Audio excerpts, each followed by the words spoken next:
Alright, we are live. Hello everyone, this is Dragon Lover 4194, and welcome to the first edition of Reading with Dragon.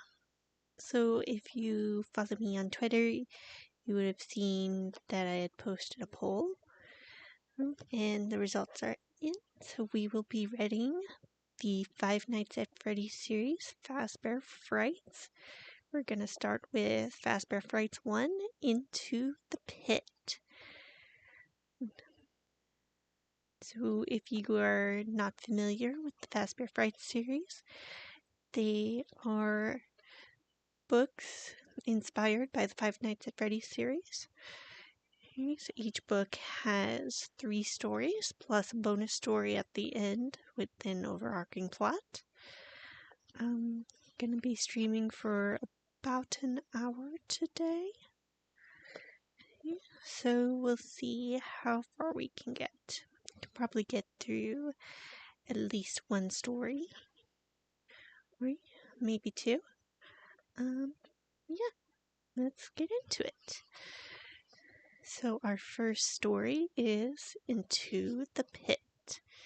Here we go. The dead possum's still there. Oswald was looking out the passenger window at the gray, furry corpse on the side of the road. Somehow it looked even deader than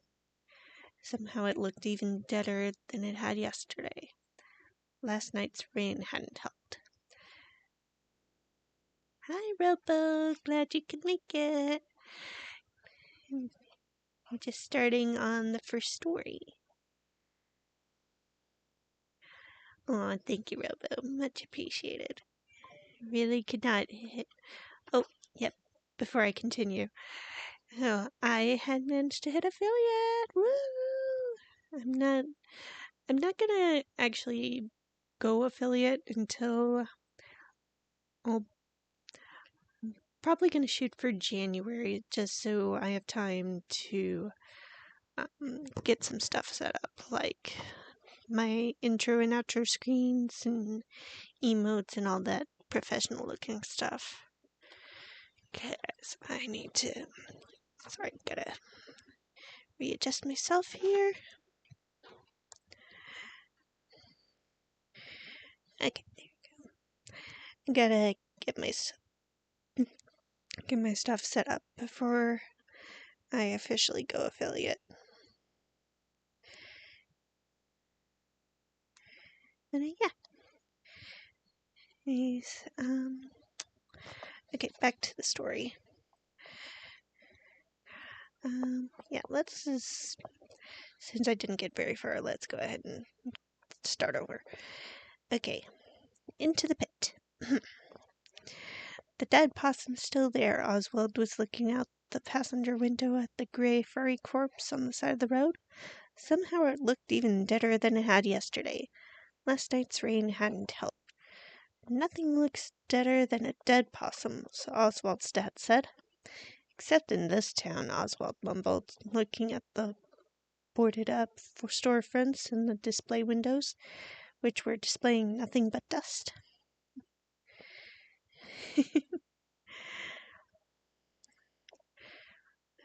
What's that? Dad said. He was already wearing the stupid red vest they put him in when he worked at the deli counter at the snack space. Oswald wished he'd wait to put it on until after he dropped him at school. This town, yes, Oswald said louder this time. This town looks deader than a dead possum. His dad laughed. Well, I don't guess I can argue with that. 3 years ago, when Oswald was 7, there had actually been stuff to do here. A movie theater, a gaming card store, and an ice cream shop with amazing waffle cones. But then the mill had closed. The mill had basically been the reason the town existed. Oswald's dad had lost his job, and so had hundreds of other kids' moms and dads. Lots of families had moved away, including Oswald's best friend Ben and his family. Oswald's family had stayed because his mom's job at the hospital was steady and they didn't want to move far away from Grandma. So Dad ended up with a part-time job at the snack space, which paid $5 an hour less than he'd made at the mill. And Oswald watched the town die. One business after another shut down, like the organs in a dying body, because nobody had the money for movies or games or amazing waffle cones anymore. "Are you excited it's the last day of school?" Dad asked. It's one of those questions adults always ask, like, "How was your day?" or "Did you brush your teeth?" Oswald shrugged. "I guess, but there's nothing to do with Ben gone. School's boring, but home's boring too. When I was 10, I wasn't home in the summer until I got called in for supper," Dad said. "I rode my bike and played baseball and got into all kinds of trouble." "Are you saying I should get in trouble?" Oswald said. "No, I'm saying you should have fun." Dad pulled into the drop-off line in front of Westbrook Elementary. Have fun. He made it sound so easy. Oswald walked through the school's double doors and ran smack into Dylan Cooper, the last person he wanted to see. Oswald was apparently the first person Dylan wanted to see, though, because his mouth spread in a wide grin. Dylan was the tallest kid in 5th grade and clearly enjoyed looming over his victims. "Well, if it isn't Oswald the Ocelot," he said, his grin not to follow him. When Oswald and his 5th grade classmates were preschoolers, there was a cartoon on one of the little kid channels about a big pink ocelot named Oswald. As a result, Dylan and his friends started calling him Oswald the Ocelot on the first day of kindergarten and had never stopped. Dylan was the kind of kid who'd pick on anything that made you different. If it hadn't been Oswald's name, it would have been his freckles or his cowlick. The name-calling had gotten much worse this year in U.S. history when they learned that the man who shot J.F. Kennedy was named Lee Harvey Oswald.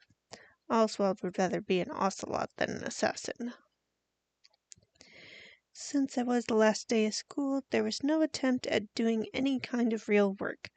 Mrs. Meacham had announced the day before that the students were allowed to bring their electronics as long as they took responsibility for anything getting lost or broken. This announcement meant that no effort would be made towards any educational activities of any kind. Oswald didn't have any modern electronics. True, there was one laptop at home, but the whole family shared it, and he wasn't allowed to bring it to school. He had a phone, but it was the saddest, most out-of-date model imaginable, and he didn't want to take it out of his pocket because he knew any kid who saw it would make fun at how pathetic it was. So while other kids played games on their tablets or handheld consoles, Oswald sat. After just sitting became intolerable, he took out a notebook and pencil and started to draw. He wasn't the best artist in the world, but he could draw well enough that his images were identifiable, and there was a certain cartoony quality about his drawings that he liked. The best thing about drawing, though, was that he could get lost in it. And it was like he fell into the paper and became part of the scene he was creating. It was a welcome escape. He didn't know why, but lately he had been drawing mechanical animals, bears, bunnies, and birds. He imagined them being human-sized and moving with the jerkiness of robots in an old science fiction movie. They were furry on the outside, but the fur covered a hard metal skeleton filled with gears and circuits. Sometimes he drew the animals' exposed metal skeletons or sketched them with the fur peeled back to show some of the mechanical workings underneath. It was a creepy effect, like seeing a person's skull peeking out from beneath the skin. Oswald was so immersed in his drawing that he was startled when Miss Meacham turned off the lights to show a movie. Movies always seemed to be a teacher's final act of desperation on the day before break, a way to keep the kids quiet and relatively still for an hour and a half before setting them loose for the summer. The movie Mrs. Meacham chose was, in Oswald's opinion, too babyish for a room full of fifth graders. It was about a farm with talking animals, and he watched it before. But he watched it again because, really, what else did he have to do? At recess, kids stood around tossing ball back and forth, talking about what they were going to do over the summer. I'm going to football camp. I'm going to basketball camp. I'm going to hang out at my neighborhood pool. I'm going to stay with my grandparents in Florida. Oswald sat on the bench and listened. For him, there were no camps and no pool memberships and no trips because there was no money. And so he'd draw pictures, play his old video games that he had already beaten 1,000 times, and maybe go to the library. If Ben were still here, it would be different. Even if they were just doing the same old stuff, they'd be doing it together. And Ben could always make Oswald laugh, riffing on video game characters or doing a perfect impersonation of one of their teachers. He and Ben had fun no matter what they did. But now a summer without Ben yawned before him, wide and empty. Most days, Oswald's mom worked from 12 p.m. to 12 a.m., so his dad would make dinner. Usually they got by on frozen meals like lasagna or chicken pot pie, or on cold cuts and potato salad from Oswald often thought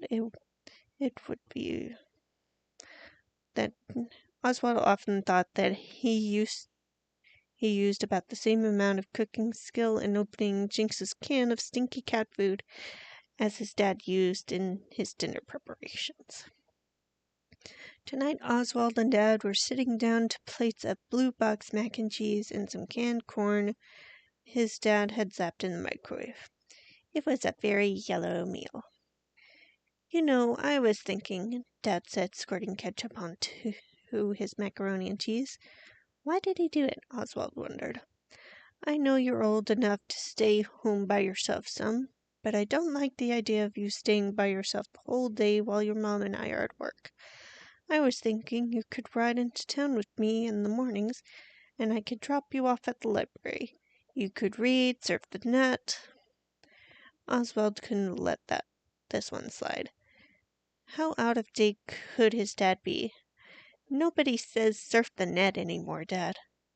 And they do now, because I just said it. Dad forked some macaroni. Anyway, I thought you could hang out in the library in the mornings. When you get hungry, you could head over to Jeff's Pizza for a slice and a soda, and I could pick you up there once my shift's over at 3. The vinyl on the booth seats had been repaired with duct tape, and the plastic letters had fallen off the menu board above the counter, so the listed toppings included pepperoni and hamburger. It was clear that Jeff's Pizza used to be something bigger and better than it now was. There were tons of unused floor space and lots of unused electrical outlets along the bases of the walls. Also, on the far wall was a small stage, even though there were no performances there, not even so much as a karaoke night. It was a strange place, sad and not what it had once been, like the rest of the town.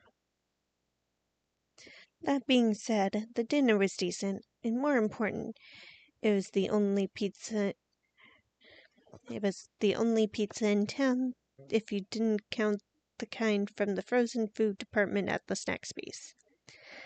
The few good restaurants in town, including Gino's Pizza and Marco's Pizza, which, unlike Jeff's, had real pizza maker names, and had closed their doors not long after the mill had. "So you'll give me the money for pizza?" Oswald asked.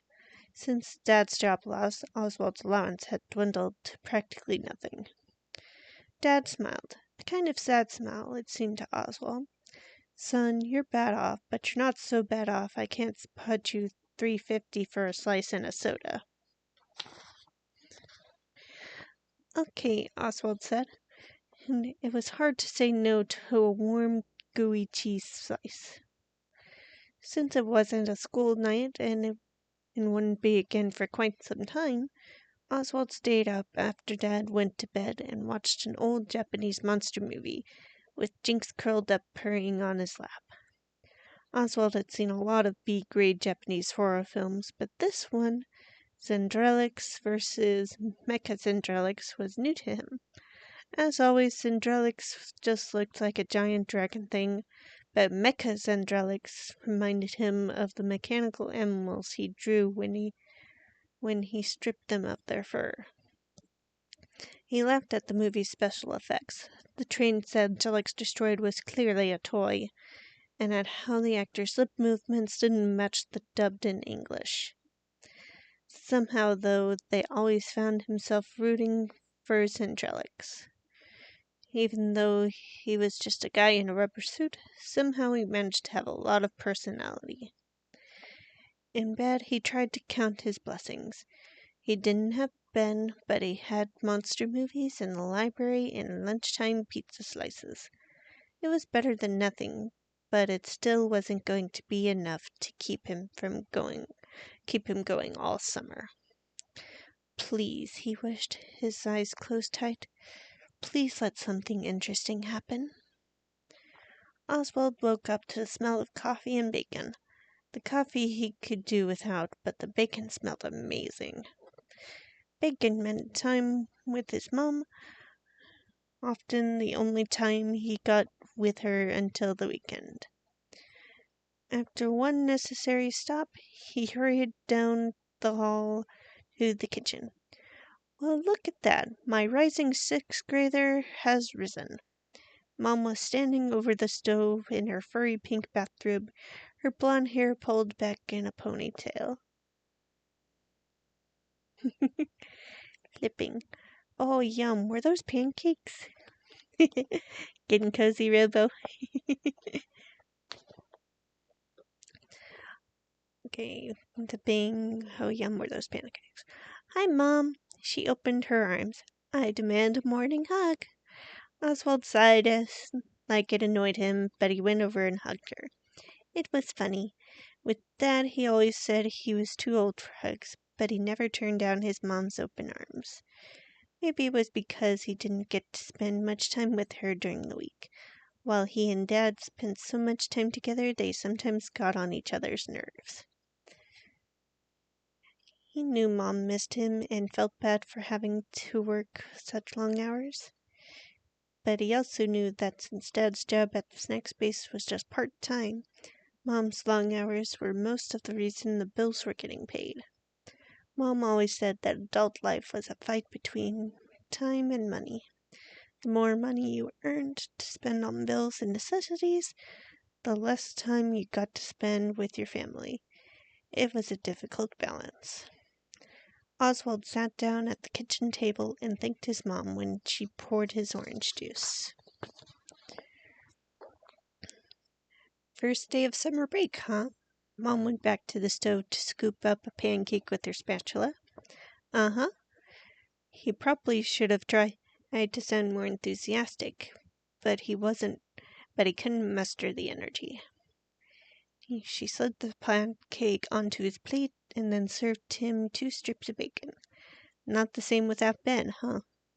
He shook his head. He wasn't going to cry. Mom ruffled his hair. "I know, it's a bummer. But hey, maybe a new friend will move to town." Oswald looked at her hopeful face. "Why would anybody move here?" "Okay, I see your point," Mom said, piling another pancake. "But you never know. Or maybe somebody cool already lives here. Somebody you don't even know yet." Maybe, but I doubt it, Oswald said. These pancakes are great, though. Mom smiled and ruffled his hair again. Well, I've got that going for me anyway. Do you want more bacon? If you do, you better grab it before your dad gets in here and vacuums it all up. Sure. It was Oswald's personal policy never to refuse more bacon. The library was actually kind of fun. He found the latest book in the science fiction series he liked, and a manga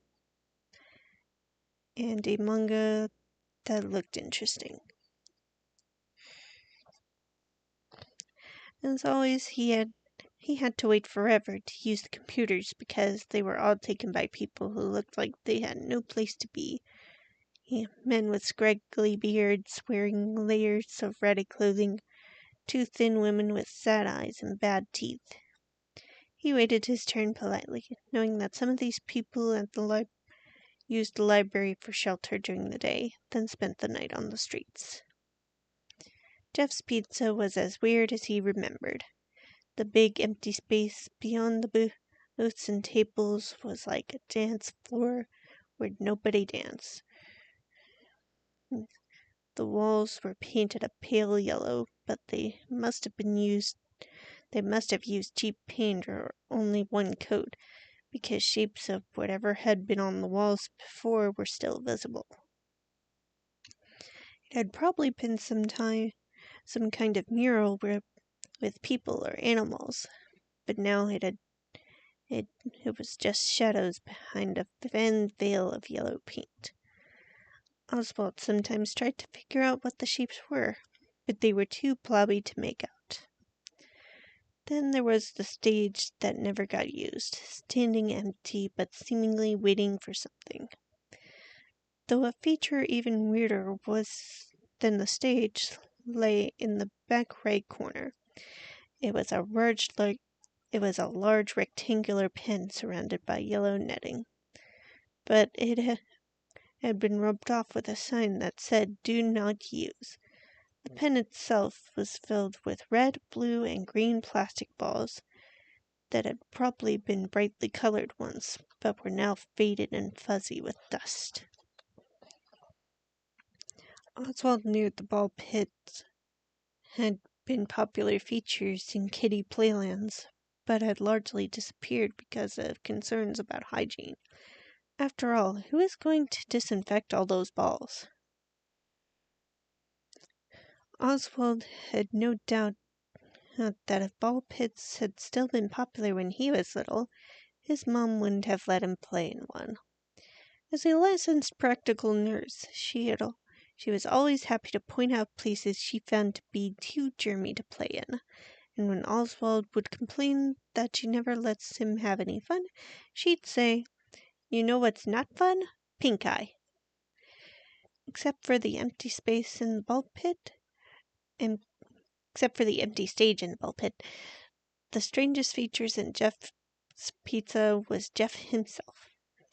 He seems to be the only person who worked there, so he both took orders at the counter and made the pizzas, but the place was never crowded enough that this was a problem.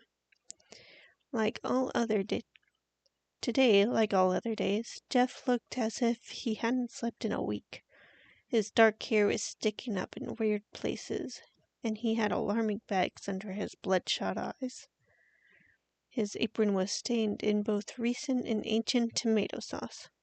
"What can I get you?" he asked Oswald, sounding bored. "A cheese slice and an orange soda, please," Oswald said. Jeff stared off into the distance as though he had to think about whether the request was a reasonable one or not. Finally, he said, "Okay, $3.50. One thing you could say about Jeff's pizza slices: they were huge. Jeff served them on flimsy white paper plates that were soon stained with grease, and the corners of the triangles always overlapped the plate's rims. Oswald settled into a booth with his slice and soda. The first bite, the tip of the triangle, was always the best. Somehow, the proportions of all the flavors in that bite were perfect. He savored the warm, melty cheese, the tangy sauce, and the pleasantly greasy crust.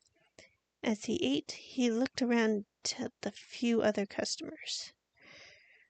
A pair of mechanics from the oil change place had folded up their pepperoni slices and were eating them like sandwiches.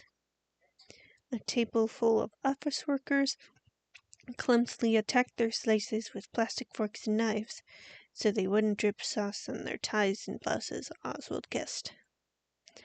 After Oswald finished his slice, he wished for one more, but he knew he didn't have the money for it. So he wiped off his greasy fingers and took out his library book. He sipped his soda and read, falling into a world where kids with secret powers went to a special school to learn how to fight evil. "Kid," a man's voice startled Oswald out of his story. He looked up to see Jeff in his sauce-stained apron. Oswald figured he had outstayed his welcome.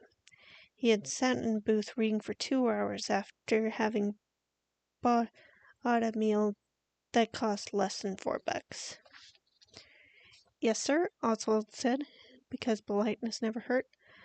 "I got a couple more cheese slices that didn't sell at lunch. You want 'em?" "Oh," Oswald said. "No, thanks. I don't have any more money." He wished he did, though. "On the house," Jeff said. "I just have to throw them out anyway." "Oh, okay, sure. Thanks."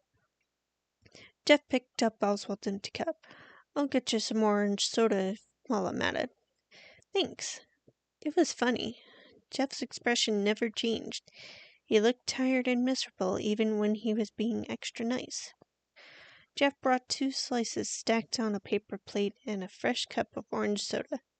"Here you go, kid," he said, setting down the cup and the plate. "Thank you." Oswald wondered for a minute if Jeff felt sorry for him. If Jeff might think he was terribly poor like the homeless people who hung out all day at the library, instead of just the regular, barely making ends meet poor that he was. But then Oswald figured if there was free pizza sitting in front of you, maybe it wasn't time to worry about the reasons for it. Maybe it was time to eat. Oswald had no problem polishing off the 2 huge slices. For the past month, his appetite had been unstoppable. When Mom cooked him piles of pancakes in the morning, she said he must be having a growth spurt, causing him to eat like he hadn't had a hollow leg. His phone vibrated in his pocket the second he sucked down the last of his soda. He looked at his dad's text. "We'll be out front of Jeff's in 2 minutes." Perfect timing. It had been a good day. The day at the library and Jeff's Pizza started to add up.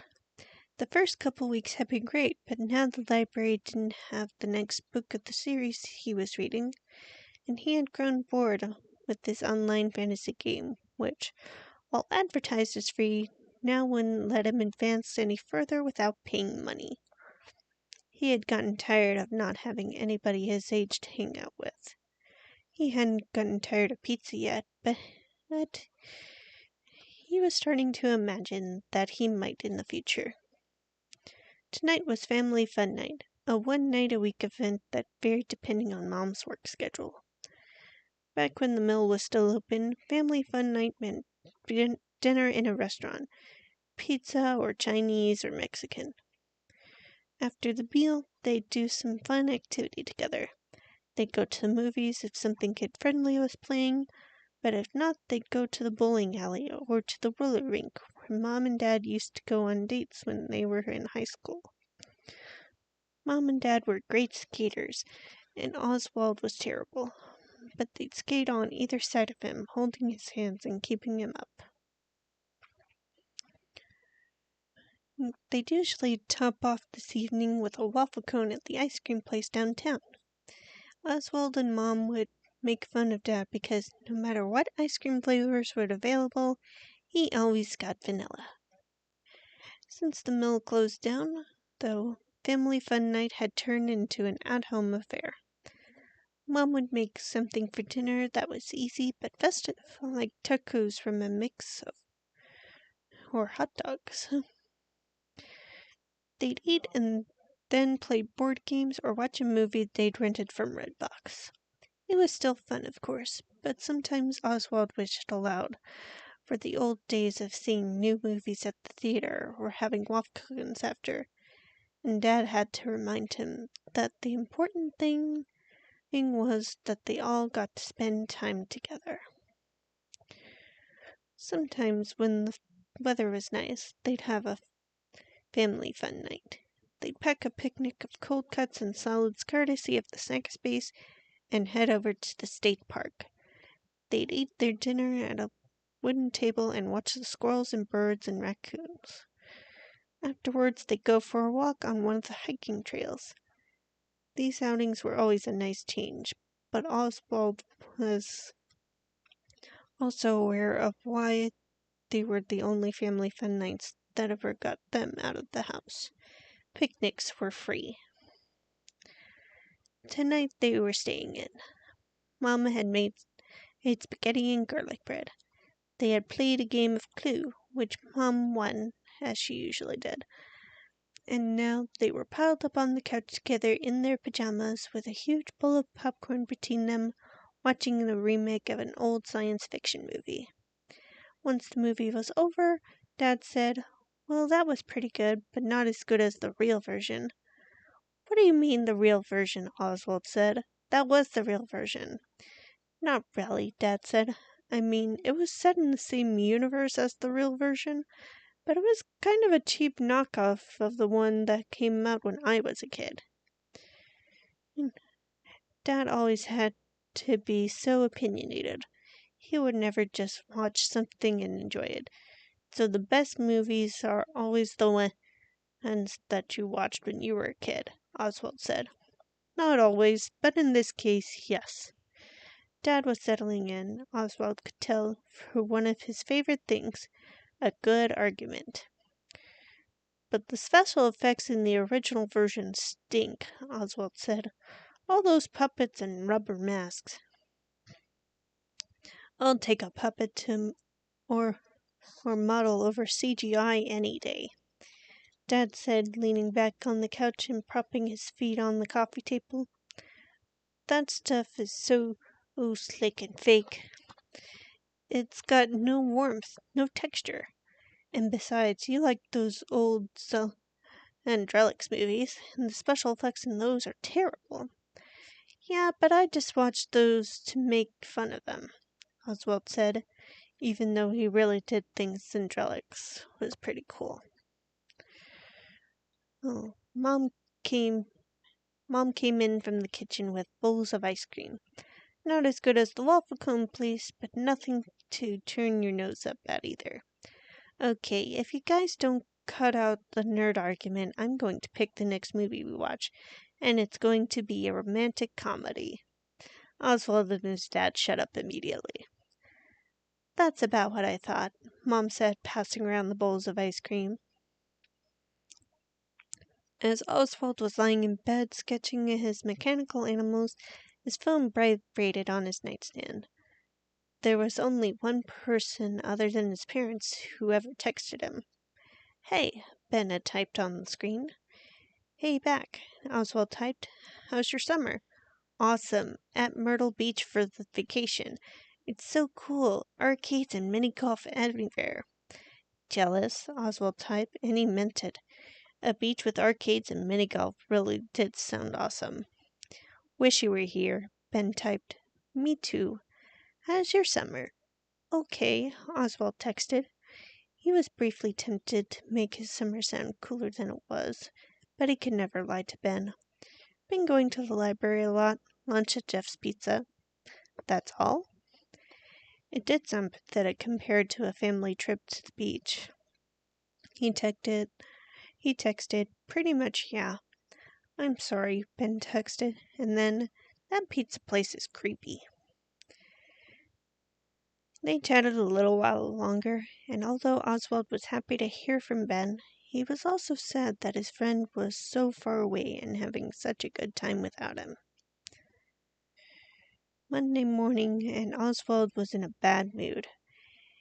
Even his mom's pancakes didn't help. In the car, Dad turned up the radio too loud. And it was some stupid song about a tractor. Oswald reached for the knob and turned it down. "Hey, dude, driver picks the music. You know that," Dad said. He turned the awful song back up even louder. "It's bad music," Oswald said. "I'm trying to save you from yourself." "Well, I don't like those video game songs you listen to," Dad said. But I don't just barge into your room and turn them off."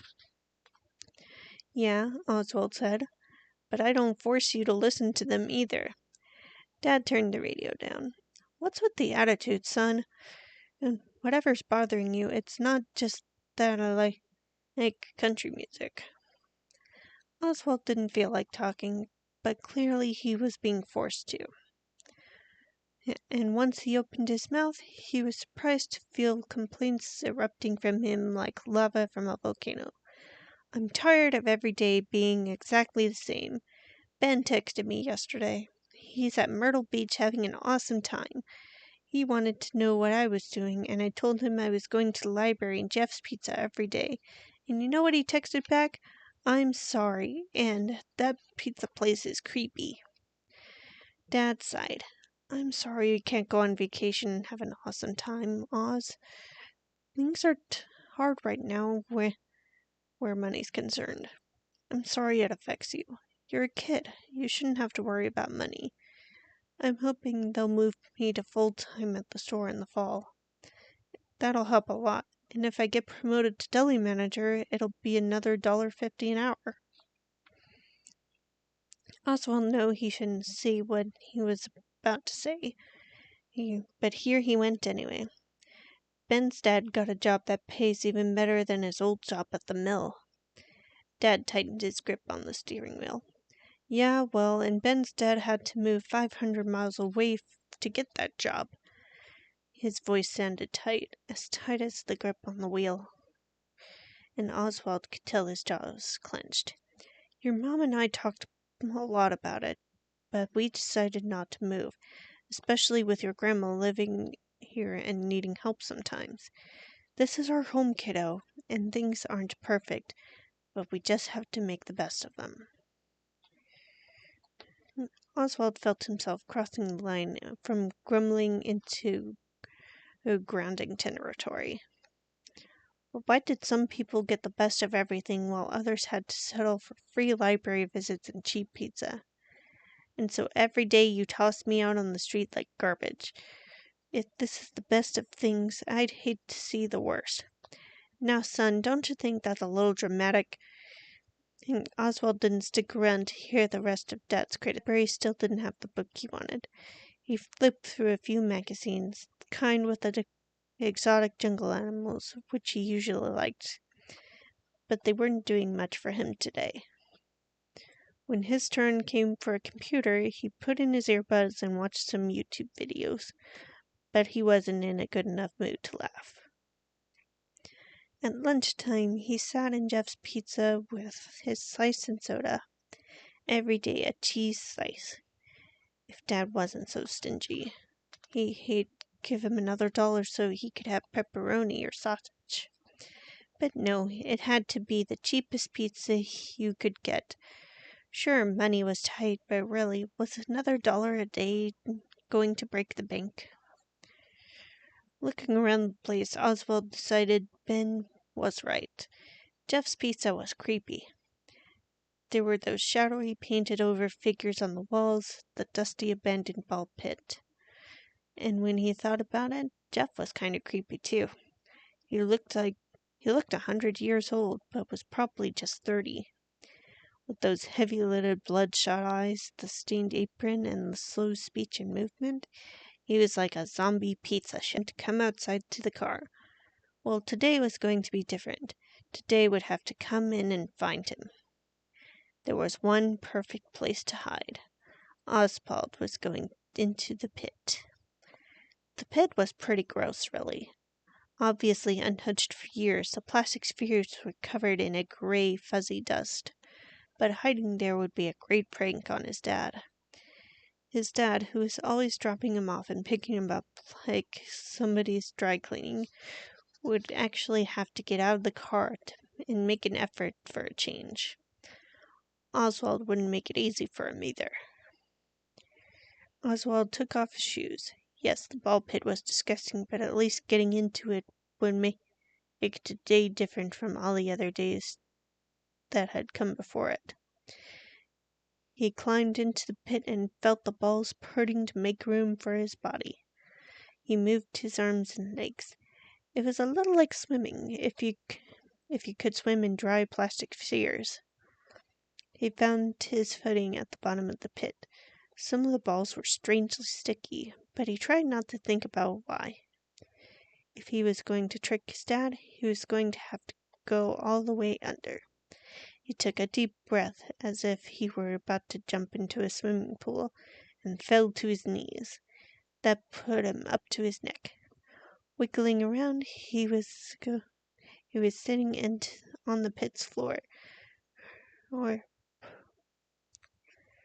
put his head under too. The balls spread apart far enough that he could breathe, but it was dark and made him feel claustrophobic. The place stank of must, dust, and mildew. Pink eye, he could hear his mother's voice saying. You're going to get pink eye. The smell really was getting to him. The dust tickled his nose. He felt a sneeze coming on, but he couldn't move his hand through the spheres fast enough to reach his nose and muffle it. He sneezed 3 times, each one louder than the one before. Oswald didn't know if his dad was looking for him yet, but if he was, the sneezing ball pit had probably given away his location. Besides, it was too dark and too gross in here. He had to come up for air. As he rose, his ears were assaulted by the sound of beeping electronics and yelling and laughing kids. It took a few seconds for his eyes to adjust from the darkness of the pit to the brightness that now surrounded him, the flashing lights and vivid colors. He looked around and muttered, Toto, I don't think we're in Kansas anymore. The walls were lined with shiny arcade cabinets, housing games he'd heard his dad talk about from his own childhood. Miss Pac-Man, Donkey Kong, Frogger, Q*bert, Galaga. A neon-lighted claw machine displayed plush blue elf-like creatures and orange cartoon cats. He looked down at the pit and realized he was surrounded by little kids wallowing in the strangely clean and now brightly colored plastic orbs. He stood over the preschoolers like a giant. He stepped out of the pit to find his shoes, but they were gone. Standing on the colorful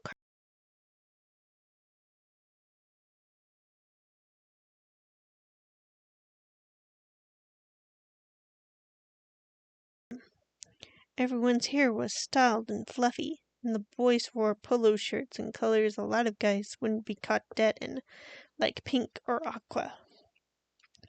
The girls' hair was almost unbelievably big, with bangs that stood out from their foreheads like claws. They wore pastel-colored tops that matched their pastel-colored shoes. The colors, the lights, the sounds, it was sensory overload. And what was that music? Oswald looked around to see where it was coming from. Across the room on a small stage, a trio of animatronic animals blinked in their big blank eyes, opened and closed their mouths, and pivoted back and forth in sync with a jingly, annoying sound. There was a brown bear, a blue rabbit with a red bow tie, and some kind of bird girl. They reminded Oswald of the mechanical animals he had caught himself drawing lately. The difference was that he could never decide if the animals in his drawings were cute or creepy. These were creepy. Strangely, though, the dozen or so little kids surrounding the stage didn't seem to think so. They were wearing birthday party hats with pictures of the characters on them, and dancing and laughing and having a great time. When the smell of pizza hit Oswald's nose, he understood. He was still in Jeff's Pizza, or miraculously, what Jeff's Pizza had been before Jeff took over. The ball pit was new and not roped off. All the outlets on the wall had arcades plugged into them, and he turned around to face the left wall. Oh, in the shapes of the shadows on the wall of Jeff's Pizza was a mural of the same characters performing on the stage. The brown bear, the blue rabbit, and the bird girl. Below their faces were the words, Freddy Fazbear's Pizza. Oswald's inside turns to ice water. How had this happened? He knew where he was, but he didn't know when it was, or how he got there. Somebody bumped into him, and he jumped more than normal. Since he felt the physical contact, it must not be a dream. He couldn't decide if this fact was good news or not. "Sorry, dude," the kid said. He was about Oswald's age and was wearing a light yellow polo with the collar turned up, tucked into what looked like a pair of dad jeans. The white tennis shoes he had on were huge, like clown shoes. He looked as if he had spent a long time fixing his hair. "Are you okay?" "Yeah, sure," Oswald said. He wasn't sure he was okay, actually, but he didn't know how to begin to explain his situation. "I've not seen you around here before." "Yeah," Oswald said, trying to figure out an explanation that wouldn't sound too weird. "I'm just visiting here, staying with my grandma for a few weeks. This place was great, though. All these old games." "Old games?" the kid said, raising an eyebrow. "You're joking, right? I don't know about where you're from, but Freddy's has the newest games around here. That's why the lines to play them are so long." "Oh, yeah, I was just kidding," Oswald said, because he couldn't think of anything else to say. He had heard his dad talking about playing a lot of games when he was a kid.